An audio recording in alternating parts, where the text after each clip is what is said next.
Is sex love? In order to answer this question, we need to examine the many intentions or dimensions behind the choice to have sex. The dance of generating a synergy of a third energy pattern that is greater than the sum of the two energy patterns that created it is one form of sex. Out of that synergy emerges a child, a dream, an attachment, and a possibility field. Whenever two energies synergize, you have a possibility field that is greater than the possibility field or probability field that exists with either energy alone. Sex is an externalization and recreation of the inner dialogue between the masculine and assertive energy and the feminine and receptive energy in both men and women. Sex is life's program of evolution through mutation, iteration, creativity, and successful experimentation in its journey towards grace. Sex is a medicine for pain. With extreme pleasure, immersion, distraction, focus, and stimulation, sex can distract from pain and heal pain. Sex is a ritual of attachment. The chemicals associated with different forms of sex can lead to a feeling of belonging, safety, need, and connection. Sex is orgasm and is a reset for people with PTSD. The chemicals produced in orgasm create a temporary loss of the traumatic identity and provide some time during which there is a reset in the body before the PTSD identity, the traumatic memories, come back and reconfigure the habit of thinking, feeling, speaking, doing, and being that is PTSD. Sex as revenge. Because sex often confers possession and specialness, one can lower a lover's sense of safety, value, and specialness by having sex with someone else, perhaps as revenge for an affair. Sex as drug. The chemicals in sex are so potent and pleasurable that they can be addictive, leading to the use of another person's body and psyche as a source, as a friction point, to stimulate and access the endogenous drugs in one's own body. Sex as identity builder. If one desires to strengthen their sense of self, their sense of identity, and that identity includes a sexual identity or act, then having sex consistent with that identity will strengthen the sense of self. If I identify as being a desirable sexual partner, then having sex with someone who strongly desires me strengthens my sense of self. If I have the identity of being a pervert or a creep, then having sex in some unsanctioned way, in some taboo way that the cult defines as creepy, will again strengthen my sense of self and clarify who I am. Sex as self-hate. Attuning and opening to someone who values me less than I do, and allowing myself to be influenced by their projection, by their behavior towards me in a way that lowers my own sense of value is a form of self-hate. And sex with such a person is a path to enacting my self-hate or self-punishment. Sex as power. Exploring the fight, flight, rape, pursue dynamic of sexuality is a connection with reality, with other, through the reptilian brain and its operating system. Sex as chauvinism, to become more or to become less by conquering and being conquered. When one elevates masculinity, assertiveness, action, teaching, leading, over receptivity, openness, being, feeling, learning, and following. When one elevates the masculine principle and shames or devalues artificially the feminine principle, then to pursue and to conquer someone, to dominate them, to take the masculine pole, is to elevate oneself. And to be conquered or allow oneself to submit is a feminine pole, and one can play out the sense of chauvinism and higher or lower cultural rank. Sex as infection. The proximity of two physical bodies connecting allows for the transmitting and receiving of physical diseases through touch. Similarly, the proximity and connection of mental and emotional bodies allows for the transmitting of mental and emotional disease through proximity. One can transfer disdain, for example, or depression through proximity. Sex as hedonism, creating and enjoying optimal pleasure as a way to enhance one's sensual enjoyment. Sex as prostitution, meeting an agenda in a partner sexually in exchange for having one's own needs met in some way. If I need to survive, financially or otherwise, then it may be money or shelter. If I need security of survival, it may be promises of protection or physically or otherwise.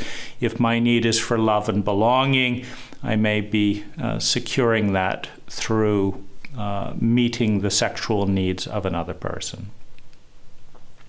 Sex as trauma. Violating or being violated by crossing boundaries in ways that have a violent lack of regulation and lack of attunement that shatter identity. A traumatic event is an event that not just changes but violates and shatters the identity, the pattern of thinking, feeling, speaking, doing, and being of oneself or the other. And having sex in such a way, perhaps through rape or pregnancy before marriage in a cult that makes that taboo and a violation, makes it into a sacrilege religiously. If one steps over a line and no longer feels like a child of God, for example. I did feel like a child of God. Now I am not. Now I'm an outcast. The sexual act has shattered the identity, the pattern of thinking, feeling, speaking, doing, and being that was there before the sexual act. Sex as shame. In order to shame someone, one must first dehumanize, condemn, banish some aspect of sex. And then one must participate or cause the other person to participate in that aspect.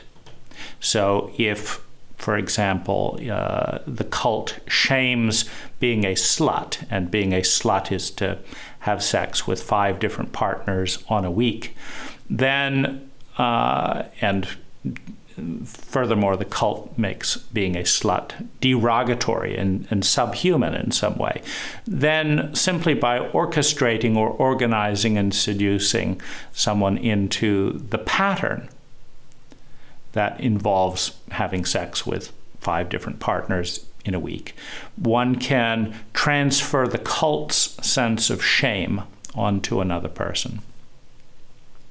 This is particularly important and potent when that person is in a state of dependency, survival, security, belonging, in a dependent state on the cult, needing the acceptance of the cult, and the cult has strong shame-based rules and taboos, then to induce someone to cross those cult lines produces a sense of shame and fear of being thrown out. Sex as sociopathic stimulant. Exploring what creates intensity and relieves boredom, be that pleasure, pain, or both, from the reptilian brain. The reptilian brain is not empathic. It's sociopathic. It has very little feeling, but it may have a curiosity to, or have an interest in relieving boredom by trying this and trying that, regardless of the taboos it crosses or the impact it has on others. Sex as transference, using the cultural narrative about sex, such as being dirty, to transfer that dirtiness onto someone else and then dissociating from them. So when transference happens, we have a state, usually a state that we don't like if we're trying to initiate a transference. Maybe I'm feeling angry, but I'm a spiritual person and spiritual people don't feel angry. And so but this energy, this pattern is inside me, and so I need to, in some way, get rid of it. I've got these bars of illegal gold or ivory or whatever it is, this illicit good. So I've got to get it over to someone else so that they're left carrying the bag. And so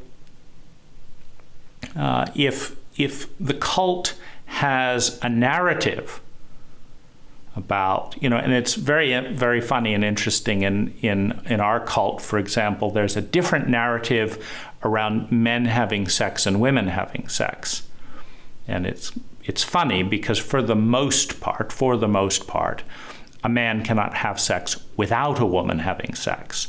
And so it's a little bit absurd to weight one the other. But generally, men's rank goes up with sexual activity, and generally women's rank goes down with sexual activity. And then, having set up such a bizarre rule, then men wonder why they're sexually frustrated. Well, if you set up a system where your partner's rank goes up and your rank goes down, you'll probably have a lot more sex. But nonetheless, we've set that up, and so to transfer some sense of dirtiness or anger or something, one can use the cultural narratives and then project those onto a partner and, in a sense, move the frustration or helplessness or anger or shame, etc., onto another. And sex can be a very potent conduit because of its proximity and its heat. It's a very liquid energy. Sex has meaning. And so if one, everything, money, power, sex, hair, we give meaning to things. And so when we load up sex with a lot of meaning, for example, sex means you're an adult. You're not an adult if you don't have sex, for example. And so, I want to be an adult, and being an adult is good. And so loading sex with meaning, various meanings, and then having sex can be a way to generate that meaning. For example, we're not serious until we have sex. Now, this is just a story. We could be incredibly serious and celibate, or we could be incredibly cavalier and not have sex. The point is to generate meaning. One way to do that with sex is to load sex up with a whole stack of meanings, and then to have sex so that all those meanings are brought into the relationship. If sex means that I really matter, and then we have sex, now I really matter. And so we've generated this meaning through the act. Sex as transcendence, creating a religious or sacred experience by riding the endogenous chemicals produced by the body and by love to move beyond the limited sense of self, to have an ecstatic experience. Sex as an antidote to loneliness, by seeking to share an intense common experience that can affect both people's identity in a way that leaves them feeling closer. Sex as status symbol. I had sex with someone important, and because they found me attractive and chose me, I have value, and this value goes up in a monogamous framework. Sex as intergenerational pattern. This is the sexual pattern in my family of origin, and I unconsciously play that pattern out by copying it, internalizing it, and making it my identity. Sex is cultural pattern. I express my belonging to this culture by defining my sexual identity consistent with how our cult thinks, feels, speaks, acts, and bees around sex. Sex as a vehicle to be liked. I want to be liked, and so I want to please you sexually so that you will like me. Sex as a vehicle to release aggression. I want to feel free to release all this bottled up energy through intense physical movement. Sex as a path to shared ostracization. I feel separate. I don't belong to the group. And now you don't either, because I seduced you into some taboo activity that the majority in the group will never accept. Now we are bound in a shared secret. We are both outcast. Sex as blackmail. I know the sex you or we did that is taboo. If you want to belong to the group, you've got to hide it. And in order to hide it, you need my cooperation, and there's a price for that cooperation. Sex as an antidote to boredom and numbness. I will explore my fantasies and hopefully find something that will engage me fully and break the monotony. Sex as pity. I feel badly. I see you feeling hurt around feeling rejected and unattractive. Let me help you feel better by having sex with you. Sex as a vehicle for hostility and punishment. I will take what is most meaningful to you and make you feel like trash by, if your body is, if being sexual is a symbol of what's important about you, and if opening your heart is a symbol of what's important to you, then I will engage so that you open your body and invite you to open your heart. And then once you've done that fully, I will tell you what a shit you are and treat you like shit as a way of transferring my pain, my hostility, my rage onto you. Sex as a game or hunt. I want to see if I can succeed at convincing you to have sex with me, at seducing you. Sex as competition. I am jealous of you. I think you're better than me. And I don't like feeling that way. And so I want to feel and make myself more attractive to the person you want to like you than you are. So I will pick the person you want to have sex with, and I will court them and make myself attractive so that when they choose me and have sex with me, I can have an antidote to feeling inferior to you, to my jealousy and envy of you in some way. Sex as a sign of respect. I admire you, value you, and want to honor you and allow myself to be changed by you. Someone who embodies my ideals. Sex as freedom. I want to express all sides of myself fully and freely without any inhibitions. Sex as joy. The joy of healing the illusion of separation with other. Sex as taking. You have something I want, perhaps something that I deny in myself and see in you, an innocence, a playfulness that I long for but can't find within. And I want to have sex so that I can take some of that inside. Sex as giving. I want to warm up some part of you that I care about and value, perhaps a sense of myself, perhaps a sense of the other, but I want to give of myself in a way that is healing and nourishing to you. Sex as physical exercise. By sweating, moving our bodies rapidly, tensing and releasing muscles, we increase the health of our brain and the health of our bodies, and I want that. Sex as identity exploration. As we are close to each unique human being, we discover something about ourselves that we did not experience with anyone else.